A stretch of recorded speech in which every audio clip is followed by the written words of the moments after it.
Good evening. Thank you all for being here. My name is Yousef Munayyer, and I'm the Executive Director of the U.S. Campaign for Palestinian Rights in the United States. It's a pleasure to be able to join you at this important conference and play a part in what is sure to be a successful meeting, and from all that I've witnessed today, has been an impressive and successful meeting. Thank you to the organizers and the attendees who are making this success possible and pushing further the important discussion about BDS around the globe. I was happy to accept the invitation to deliver this address this evening, and we arrived in Sydney from the East Coast of the United States yesterday. It's only after such a long flight that one truly appreciates how far away Australia really is. So thank you again for the opportunity to discuss our work here with you today. In this address, I will discuss building towards sanctions and Palestinian rights work in the United States under the presidency of Donald Trump. Words that, as many times as I repeat them, are still difficult to formulate out of my mouth. Before we can appreciate the work that lies ahead of us in the United States, it's important first to understand the pre-existing context we operated in ahead of this particular moment. My organization is a coalition of over 300 different member groups across the United States working for Palestinian rights. Founded in 2001, the U.S. campaign includes organizations large and small of various identities in various locations across the country. Prior to the advent of the BDS call in 2005, the U.S. campaign was engaged in efforts to end U.S. military aid to Israel by focusing on Washington, D.C. Our organization is also part of a movement for Palestinian rights inside the United States and out. In the United States in particular, the Palestinian rights movement has a rich history which predates the establishment of Israel and was largely conducted by Arab American organizations for many decades. Advocacy for Palestinian rights relied on many traditional tactics, including educational and informational campaigns aimed at public opinion as well as congressional advocacy. Here it's important to say a word about the U.S.-Israel relationship. As you know, the movement for Palestinian rights is a global one, and it's important to send Israel a message from every corner of the globe that its denial of Palestinian rights is unacceptable. However, not all relationships are created equal. The U.S.-Israel relationship, more than Israel's relationship with any other country or group of countries, is the single most important relationship Israel has. Washington's support for Israel is the very backbone of Israel's abuses. Without American support, it's hard to imagine how Israel could continue to employ these abusive policies. For this reason, our work in the United States is both of great consequence, but is also very challenging.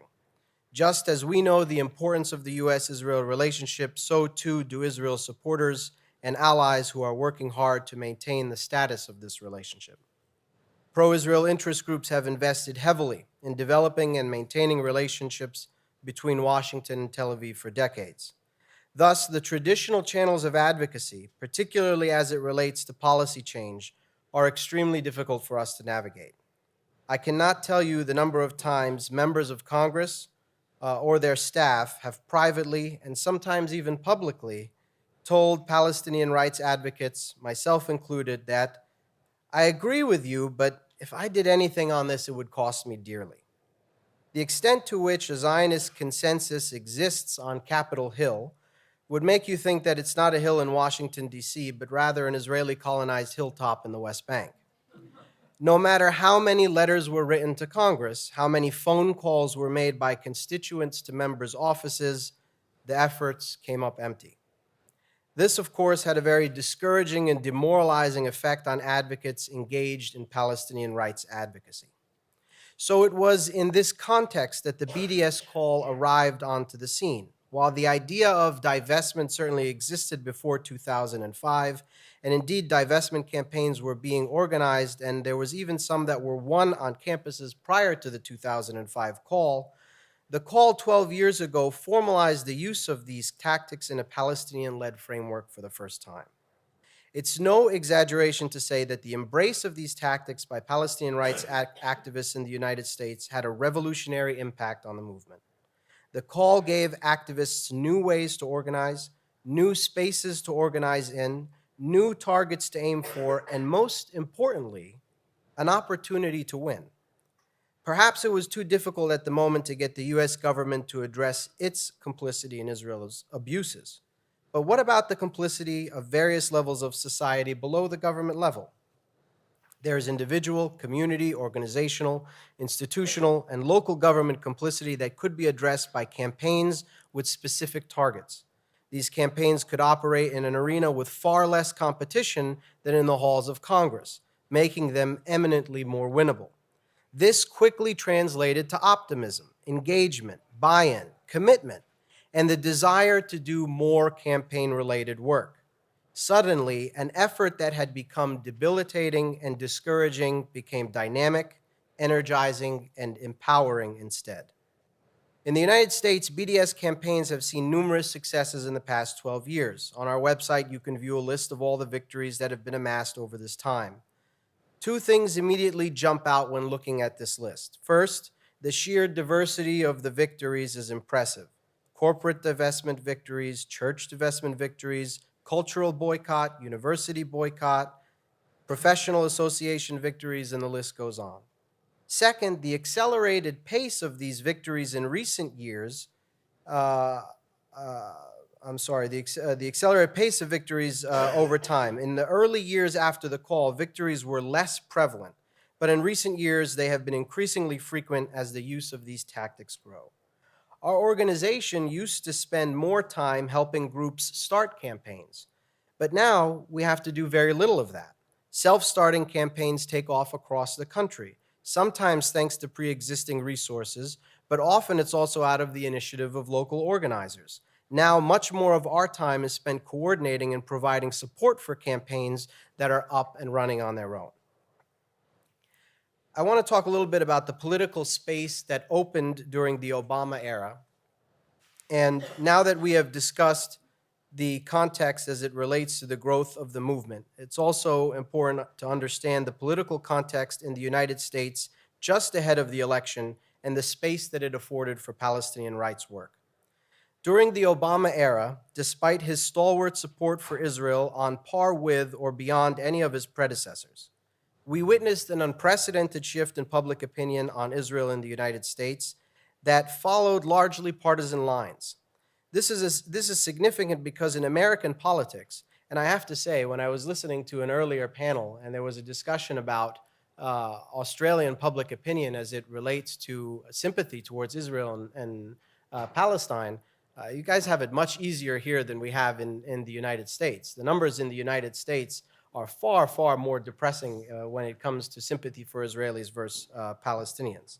So this is significant because in American politics, even when Republicans and Democrats couldn't agree on whether it was night or day, they always agreed on Israel. Now suddenly, this was starting to change. This change took place for several reasons that are important to understand. The first was Obama the person.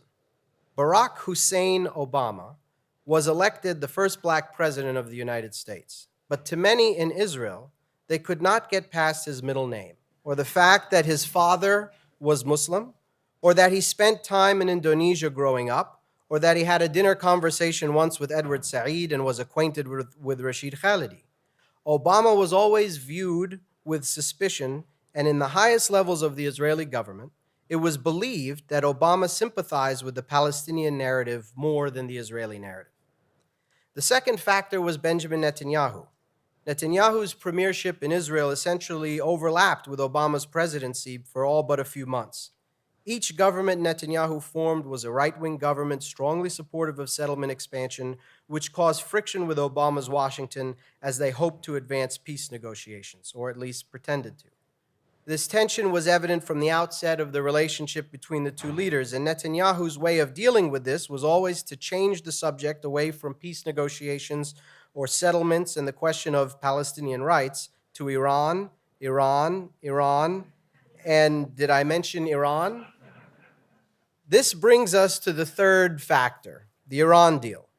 Obama viewed the region in a way that the Israelis didn't like. He sought to stabilize it not through massive deployment, but through the pursuit of political agreements, and he saw an opening with Iran that allowed him to pursue the Joint Comprehensive Plan of Action, the JCPOA, which would bring Iran in line with its commitments under the Non-Proliferation Treaty. While this would result in an unprecedented inspections regime on Tehran's nuclear program, the likes of which the world had not seen, it would also mean that the Iranian government would be given a path out of the isolation the international community had imposed on it. Netanyahu and many in Israel who see no option other than eventual regime change in Iran viewed this as a mistake and worked as hard as possible to torpedo the Iran deal. With nuclear non-proliferation being highest in Obama's national security agenda, the Iran deal would be a significant policy achievement that advanced American national security interests in his view, while also keeping a promise that he had made on the campaign trail about the willingness to talk to the Iranians and advance relations out of mutual respect. The fight over the Iran deal was on, and it was a vicious one and quickly became hyper-partisan. For Obama's opponents, some of whom had accused the president of being too kind to American adversaries, and others who even claimed that he was not an American and seeking to subvert it from the inside, the politics around the Iran deal was fuel for their fire.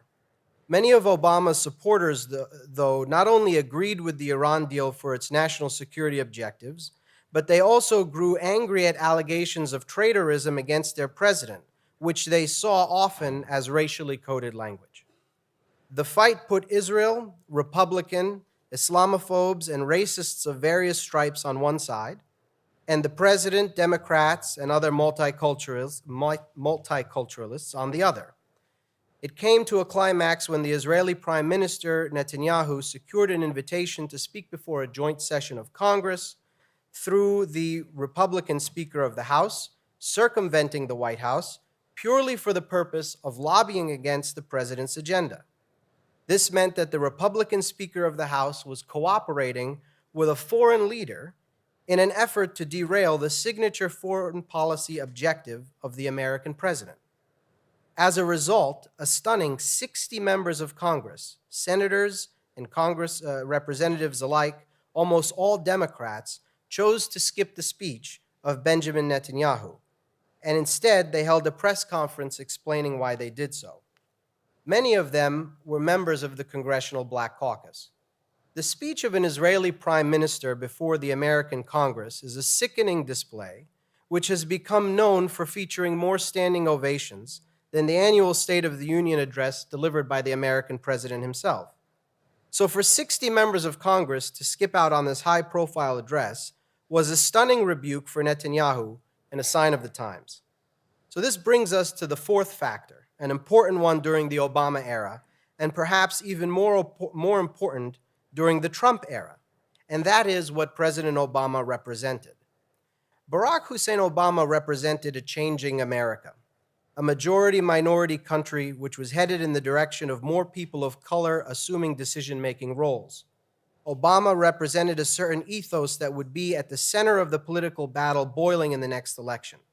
That ethos is one of civic belonging, one that prioritizes democracy over identity. American is an idea, not a color, ethnicity, or religion. America does not cease to exist if it no longer has a white majority or white Christian majority. The same cannot be said for the Israeli ethos, however. This is an ethos that prioritizes identity over democracy. Obama represented America that was becoming more demographically diverse and was okay with it. Israel, on the other hand, considers demographic changes existential threats. This contrast became clear in the Obama era, and it became clearer still in the Trump era. So that brings us to the election of last year. As everyone around the world likely knows, the last American presidential election was probably the most covered and most followed political contest in modern history.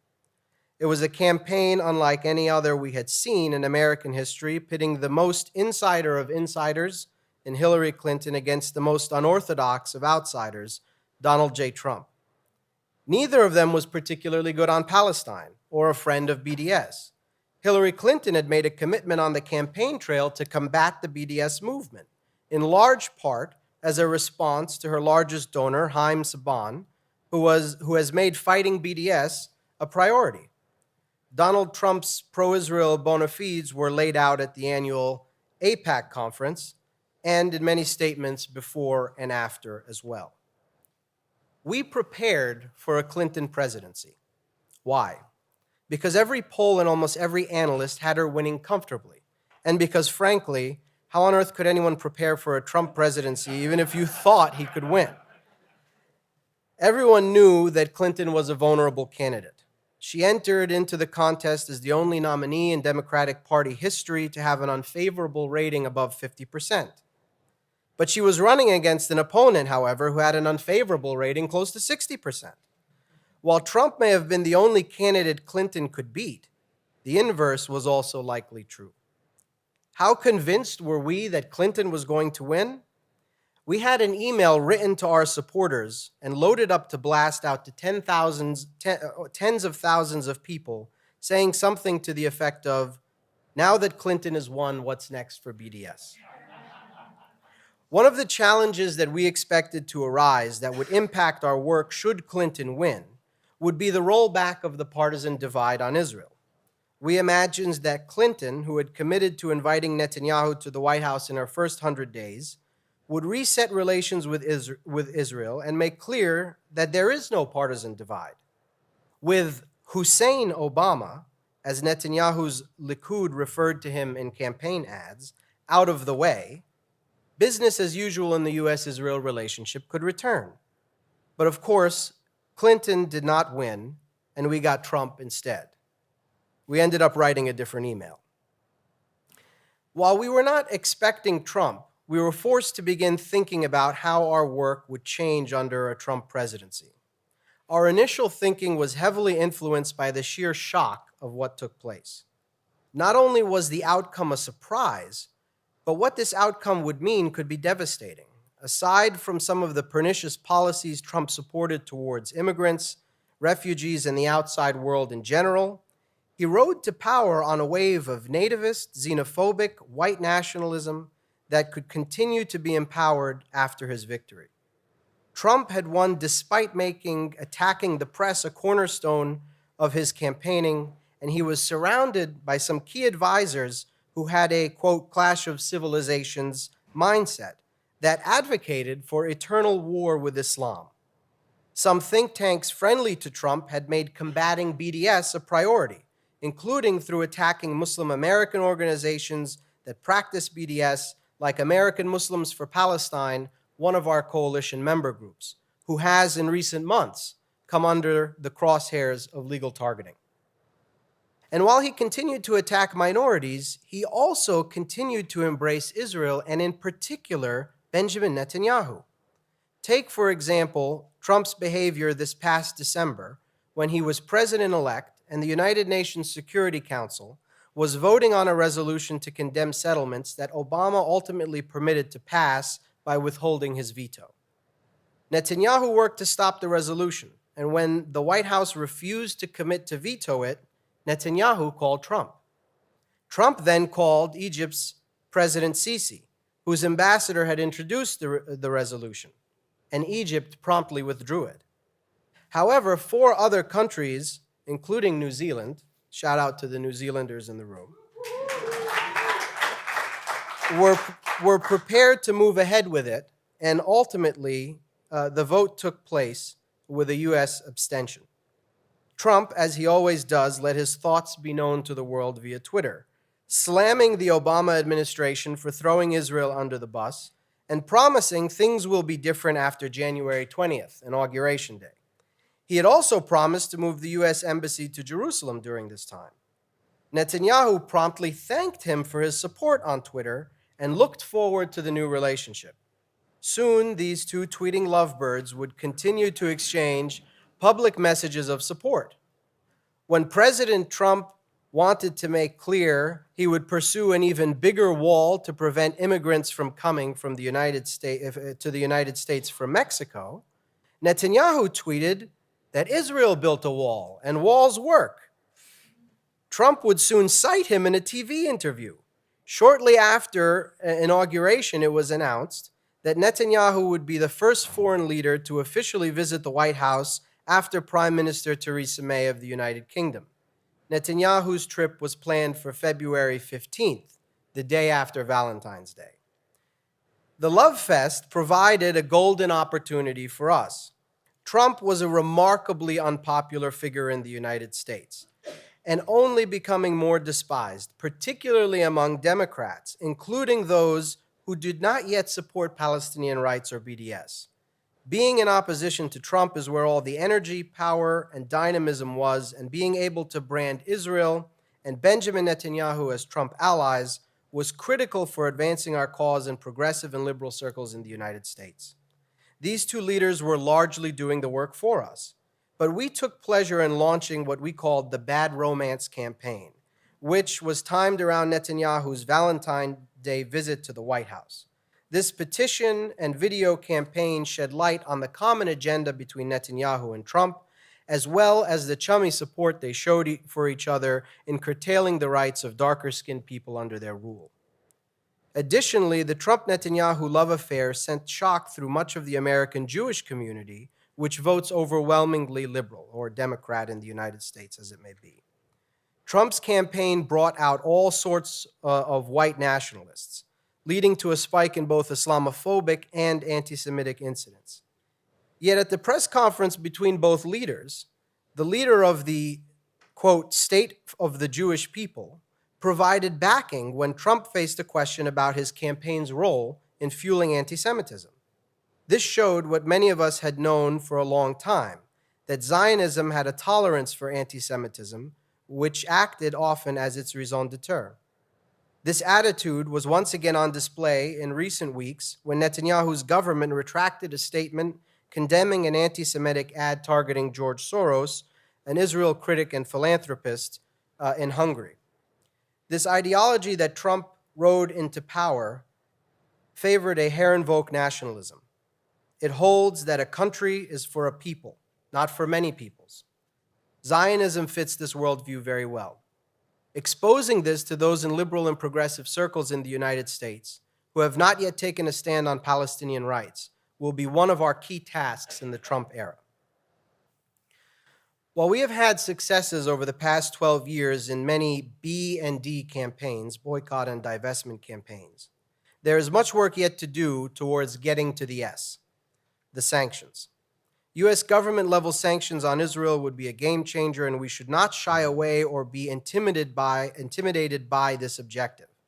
Rather, we must assess what it takes to get to this goal, be realistic about the time it will take to get there, build the power necessary to march down this path, and do so unapologetically. This is a longer-term objective, and while it is unclear exactly how long it'll take, it is clear that it is beyond 3 to 5 years. The question for us in the Trump era is how best to build towards this ultimate goal in the political context we operate in during this period. I want to outline challenges and opportunities on this path that we will encounter and will feature heavily in our work in the years to come. One of these is intersectional organizing opportunities.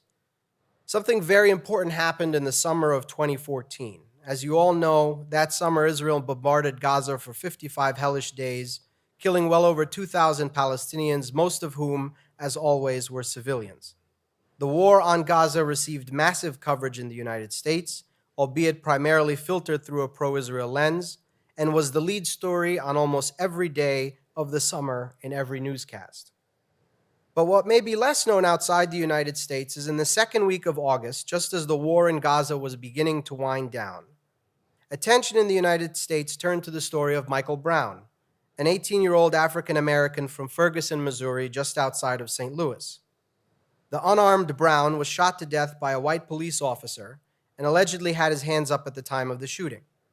The case recentered the discussion about police brutality in the United States and the legacy of racism in American institutions, especially in law enforcement. But the fact that it came during the war on Gaza meant that those following the news, both on traditional and social media, were confronted by a striking juxtaposition. racist violence on another side of the world and in our backyard. As protesters gathered in the streets of Missouri, only to be met with a harsh police response, activists from Palestine sent messages with tips on how to mitigate the influence of tear gas. Others circulated images of the identical tear gas canisters used 6,000 miles apart, made by the same corporation in Pennsylvania. Palestinian kafirs could be seen in the streets of Ferguson during the protest. The connections were just too prevalent to ignore. This episode highlights one of the many intersectional organizing opportunities that offer a path to building coalitions with groups and movements who are unaware of our work and afford us an opportunity to support their work as well. There are intersections with Palestinian rights issues and various other important issues in the United States, including some that have come to the fore in recent years and in the months after Trump. For example, did you know that the same company that helped build Israel's wall in the West Bank and helped encage Gaza was considered to be the frontrunner for the contract to expand Trump's wall to keep immigrants out? Or that G4S, by the way, that company's stock went up 70% in the aftermath of the election. Or that G4S, which has long been a BDS target, is deeply enmeshed in the American prison industrial complex.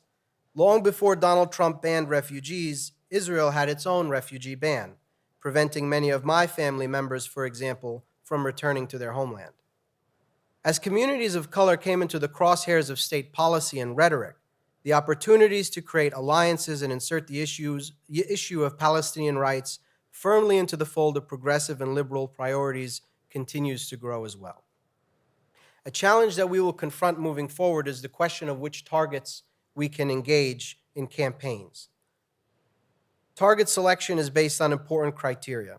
For example, not only should we consider if a corporation is profiting off of Israel's denial of Palestinian rights, but we also consider the winnability of the campaign, the excitement that would grow around it, and the kind of media attention that it would get. Take HP, for example.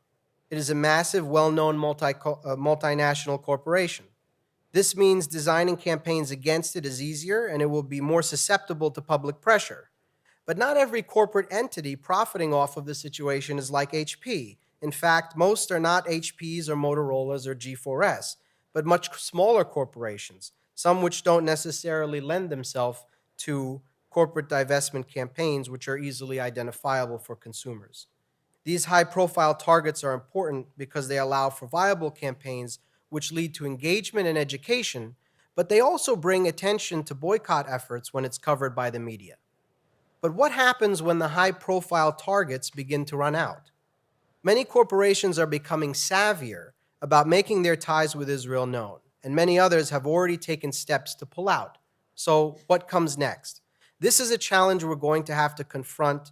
We've started to confront in recent years, and overcoming it will require significant strategizing moving forward. We also have to address another challenge, which is anti-lobbying culture.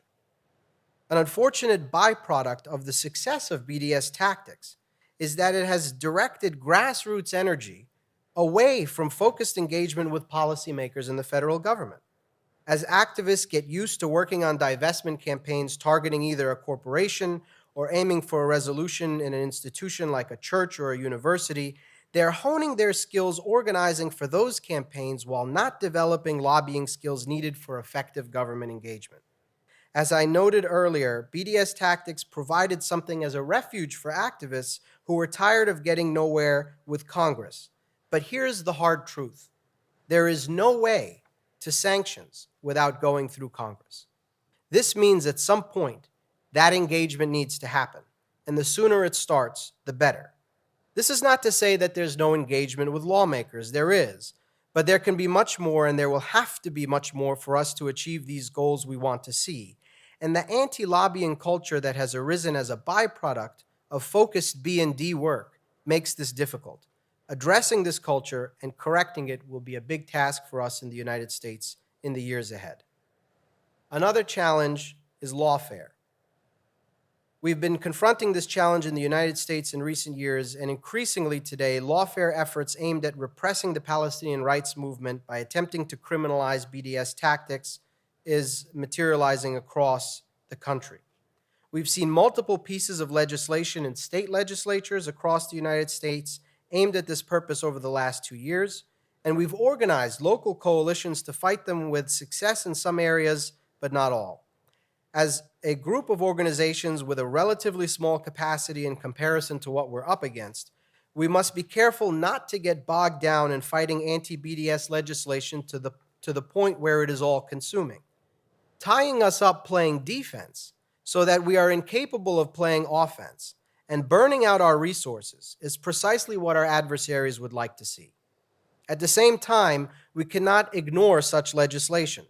We are triaging the situation and strategically addressing state legislation where we can. We are also working with other groups to educate activists about their rights, which is a key component to defeating the chilling effect these proposed laws intend to inspire. While we do have President Trump, we also do still have the Constitution, at least for now. What is so important about this is that unlike certain places in France, for example, where the state can take draconian steps against BDS activity, political boycotts are considered free expression protected under the First Amendment to the Constitution and have been upheld as such by the Supreme Court of the United States.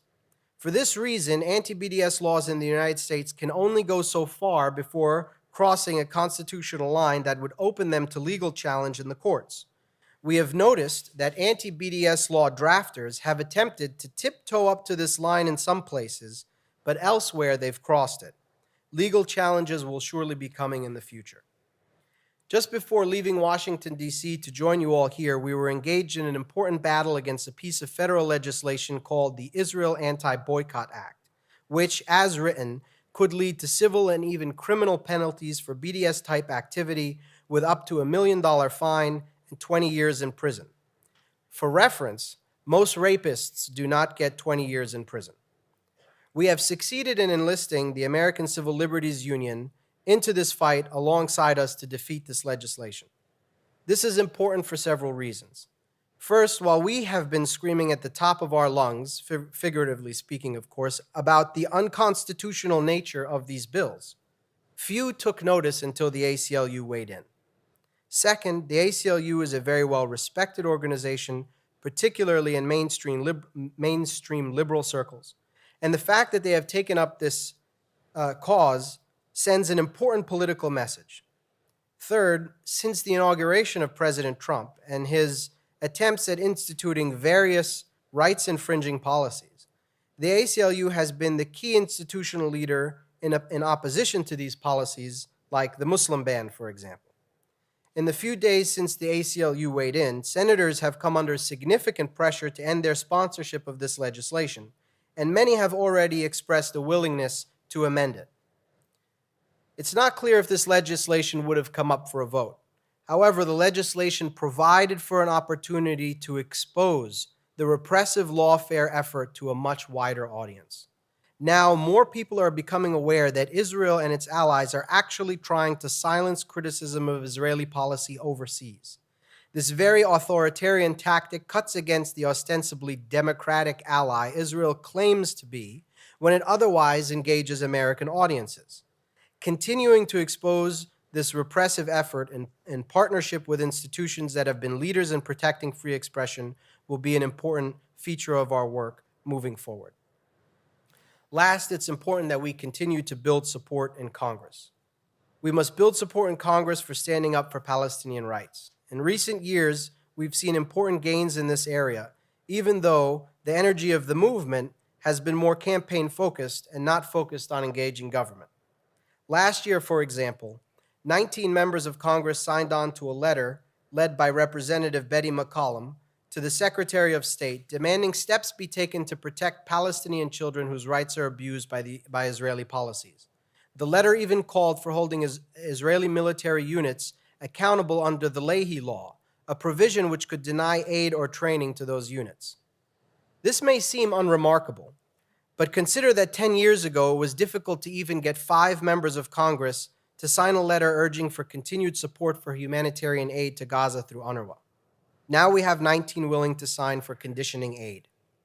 This year we worked on a similar letter calling for protection for Isa Amro, a Palestinian rights defender from Hebron who's being targeted by the Israeli military court system and is being forced to face trial on bogus charges.